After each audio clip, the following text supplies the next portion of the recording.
বেপর্দাওয়ালা নারী, ও পর্দার আলারের মা বোনেরা, আজ মাইকের শুনতেছো, বয়ান শুনতেছো, আমি ইসমাইলের বয়ান শুনে কোনো লাভ হবে না যদি বেপর্দায় চলো। বেপর্দাওয়ালা নারী, সাবধান হয়ে যাও, সাবধান হয়ে যাও।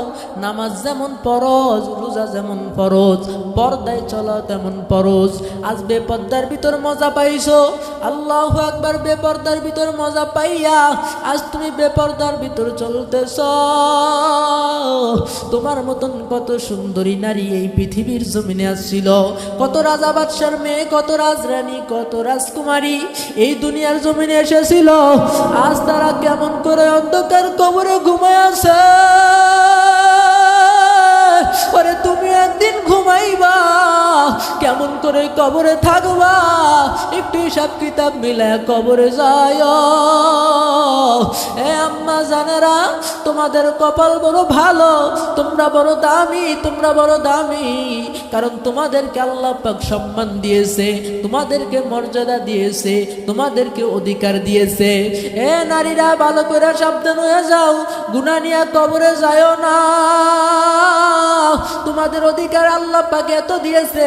আজ বেঈমানের বাচ্চারা বলে নারীকে কি, ইসলাম কি নারীকে অধিকার দেয় নাই? যেই বেঈমানের বাচ্চা, যেই বদমাশ বলবে আমরা নারীকে অধিকার দিব ইসলামের থেকে বেশি, বরং অধিকার দিতে পারবে না, বরং নারী হবে অপমানিত, নারী হবে লাঞ্ছিত, ঠিক কি না? নারীকে যতটুক অধিকার দেওয়া, সম্পূর্ণ অধিকার ইসলাম দিয়েছে। ইসলামের থেকে যদি কেউ অধিকার বেশি দিতে চায়, বরং নারী অধিকার তো পাবে না, নারী হবে অপমানিত, নারী হবে লাঞ্ছিত। হ্যাঁ আম্মা জানেরা, ভালো করিয়া শোনো, বেঈমানের কথায় তুমি লাফাইও না। হ্যাঁ মা বোনেরা, ভালো করে শোনো,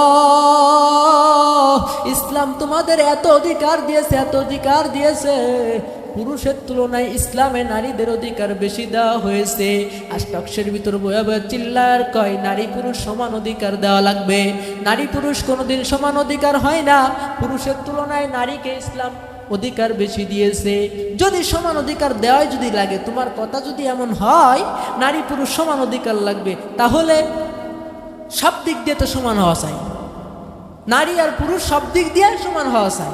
তাহলে মহিলা পেটে 5 মাস 5 দিন সন্তান পেটে ধারণ করবে, আর 5 মাস 5 দিন পুরুষ পেটে সন্তান ধারণ করবে, তাহলে হবে সমান অধিকার। কেন মহিলা একলা 10 মাস 10 দিন পেটে সন্তান ধারণ করবে? কেমন অধিকার হয় এটা? বরং ইসলাম নারীকে বেশি অধিকার দিয়েছে। এমন অধিকার কোনো ধর্ম পারে নাই। হিন্দু ধর্ম পারে নাই, খ্রিস্টান ধর্ম পারে নাই, বৌদ্ধ ধর্ম পারে নাই, শিখ ধর্ম পারে নাই। আমার ইসলাম, আমার আল্লাহ নারীকে যত অধিকার দিয়েছে, কিয়ামত পর্যন্ত কেউ পারবে না। বরং যদি কয় আমরা নারীকে অধিকার দিব, বরং নারী হবে অপমানিত, নারী হবে লাঞ্ছিত। এ আল্লাহর বান্দারা, ভালো করে বুঝো, ইসলাম নারীকে এত অধিকার দিয়েছে। হিন্দু ধর্মে কিন্তু নারীকে এত অধিকার দিতে পারে নাই। হিন্দু ধর্মে কোনো যুবতীর বিবাহ হওয়ার পর ওই যুবতীর স্বামী যদি দুনিয়া থেকে বিদায় হয়ে যাইত, ওই স্বামীর সঙ্গে জীবিত যুবতী মেয়েটাকে দাউ দাউ করে চিতার ভিতর, আগুনের ভিতর জ্বালাই দিত। কিন্তু ইসলাম এত অধিকার দিয়েছে, জাহিলিয়াতের যুগে কোনো মেয়ের সন্তান যদি জন্মগ্রহণ করত, ওই মেয়েটাকে জীবিত জীবিত মাটির ভিতর দাফন করে ফেলানো হইত। আল্লাহর পয়গম্বরের সাহাবী দাহিয়াতুল কালবি রাদিয়াল্লাহু তাআলা আনহু, আল্লাহর পয়গম্বরের সাহাবী দাহিয়াতুল কালবি রাদিয়াল্লাহু তাআলা আনহু পয়গম্বরের দরবারে বৈশা বৈশা কাঁদতেছে। আল্লাহর নবী ডাক দেয়া কই, সাহাবী তুমি কান্দো কেন? সাহাবী ডাক দিয়া বলে, ইয়া রাসূলুল্লাহ, আমি কাঁদতেছি এই জন্য আমার একটা গুনাহ বুঝি আল্লাহ পাক রব্বুল আলামিন ক্ষমা করবে না। আমার নবী ডাক দিয়া কই, সাহাবী জানো তোমার কোন গুনাহটা আমার মাওলাই মাফ করবে না? সাহাবী ডাক দিয়া কই, ইয়া রাসূলুল্লাহ, তাহলে শোনেন, যখন জাহিলিয়াতের যুগে যখন নারীদের কোনো অধিকার ছিল না, তখন আমার কাম ছিল জীবিত জীবিত মেয়েদেরকে দাফন করা, কবর দেওয়া, দাফন করা ছিল আমার দায়িত্ব। ইয়া রাসূলুল্লাহ, আমি ব্যবসার জন্য বের হয়ে যাব, 6-7 বছর পরে বাড়িতে ফিরে আসব, ব্যবসার কাজে চলে যাব। আমার বিবির পেটে একটা বাচ্চা ছিল। আমি আমার বিবিকে ডাক দিয়ে বললাম, রে বিবি,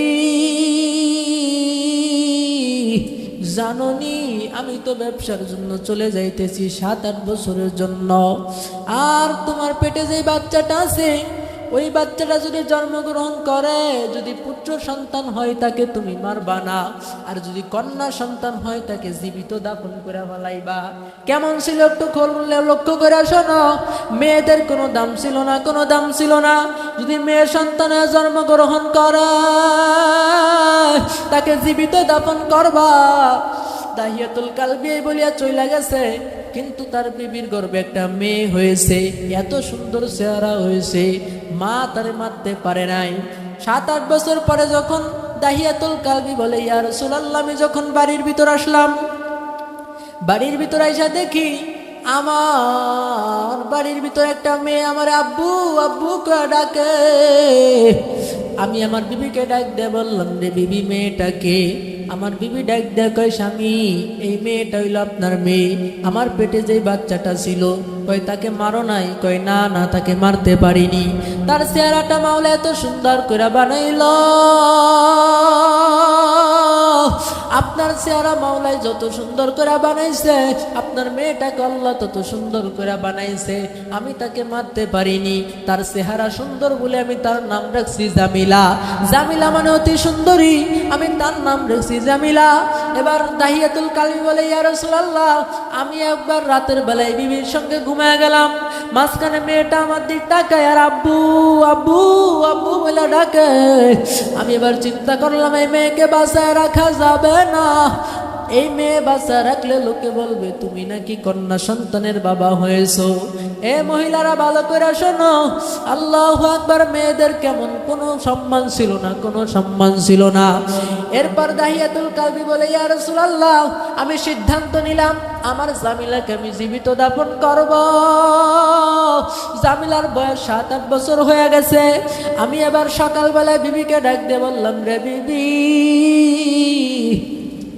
আমার জামিলাকে সুন্দর করে গোসল করায়া দাও, সুন্দর করে খাওয়ায়া দাও, আমি তাকে বেড়াইতে নিয়ে যাব।